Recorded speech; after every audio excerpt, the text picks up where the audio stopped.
ಕಾವೇರಿ ನೀರು ಹಂಚಿಕೆ ವಿಚಾರದಲ್ಲಿ ರಾಜ್ಯದ ರೈತರ ಮತ್ತು ಜನರ ಹಕ್ಕುಗಳ ರಕ್ಷಣೆಯೇ ಸರ್ಕಾರದ ಮೊದಲ ಆದ್ಯತೆಯಾಗಿರುವುದರಿಂದ ಕನ್ನಡಪರ ಹಾಗೂ ರೈತ ಸಂಘಟನೆಗಳು ಕರೆ ನೀಡಲಾಗಿರುವ ಕರ್ನಾಟಕ ಬಂದ್ ಅನ್ನು ಕೈಬಿಡಬೇಕು ಎಂದು ಮುಖ್ಯಮಂತ್ರಿ ಡಿಕೆ ಶಿವಕುಮಾರ್ ಮನವಿ ಮಾಡಿದ್ದಾರೆ.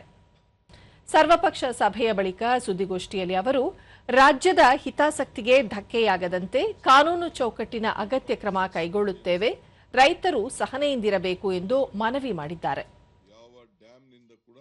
ಕಾವೇರಿ ನದಿ ಪಾತ್ರದ ಜಲಾಶಯಗಳಿಗೆ ನೀರಿನ ಒಳಹರಿವು ಹೆಚ್ಚಾಗಿದೆ. ಹೆಚ್ಚುವರಿ ನೀರನ್ನು ಹೊರಬಿಡಲಾಗುತ್ತಿದೆ. ಕುಡಿಯುವ ನೀರು, ಕೆರೆಕಟ್ಟೆಗಳನ್ನು ತುಂಬಿಸಲು ಕಾಲುವೆಗಳ ಮೂಲಕ ಸೀಮಿತ ಪ್ರಮಾಣದಲ್ಲಿ ನೀರು ಹರಿಸಲಾಗುತ್ತಿದೆ. ಕೃಷಿ ಚಟುವಟಿಕೆಗಳಿಗೆ ನೀರಿನ ಲಭ್ಯತೆ ಇಲ್ಲ ಎಂದು ಸ್ಪಷ್ಟಪಡಿಸಿದರು.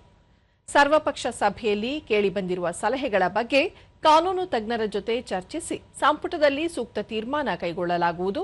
ಕಾವೇರಿ ನದಿ ನೀರಿನ ಹಂಚಿಕೆ ಗೊಂದಲಕ್ಕೆ ಮೇಕೆದಾಟು ಅಣೆಕಟ್ಟೆ ನಿರ್ಮಾಣ ಶಾಶ್ವತ ಪರಿಹಾರ ಎಂದು ಸಭೆಯಲ್ಲಿ ಸಲಹೆ ಕೇಳಿಬಂದಿದೆ. ಕೇಂದ್ರ ಸರ್ಕಾರದಿಂದ ಅಗತ್ಯ ಬೆಂಬಲ ದೊರೆಯಲಿದೆ ಎಂದು ಸಂಸದರು ಮತ್ತು ಕೇಂದ್ರ ಸಚಿವರು ಭರವಸೆ ನೀಡಿದ್ದಾರೆ ಎಂದು ತಿಳಿಸಿದರು.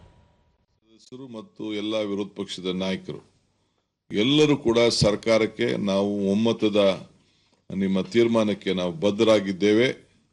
ಇನ್ನು ಕೆಲವು ಸಲಹೆಗಳನ್ನು ಕೊಟ್ಟಿದ್ದಾರೆ.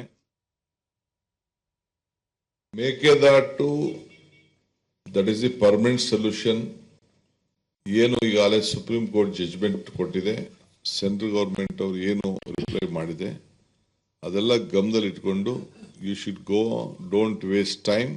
ಇಬ್ಬರಿಗೂ ಅನುಕೂಲ. ಅದು ತಮಿಳುನಾಡಿಗೆ ಜಾಸ್ತಿ ಅನುಕೂಲ, ಕರ್ನಾಟಕಕ್ಕೆ ಕಡಿಮೆ ಅನುಕೂಲ. ಅದನ್ನ ಈ ಡಿಸ್ಟ್ರೆಸ್ ಸಂದರ್ಭದಲ್ಲಿ ನೀವು ಇದನ್ನು ಉಪಯೋಗಿಸ್ಕೊಂಡು ನೀವು ತಮಿಳುನಾಡವರಿಬ್ರು ಕೂತ್ಕೊಂಡು ಸೌಹಾರ್ದತೆಯಿಂದ ಬಗೆಹರಿಸಿಕೊಳ್ಳಕ್ಕೆ ನಮ್ದೆಲ್ಲ ತರದ ಸಹಕಾರ ಕೊಡ್ತೀವಿ ಅಂತ ಹೇಳಿದ್ದಾರೆ.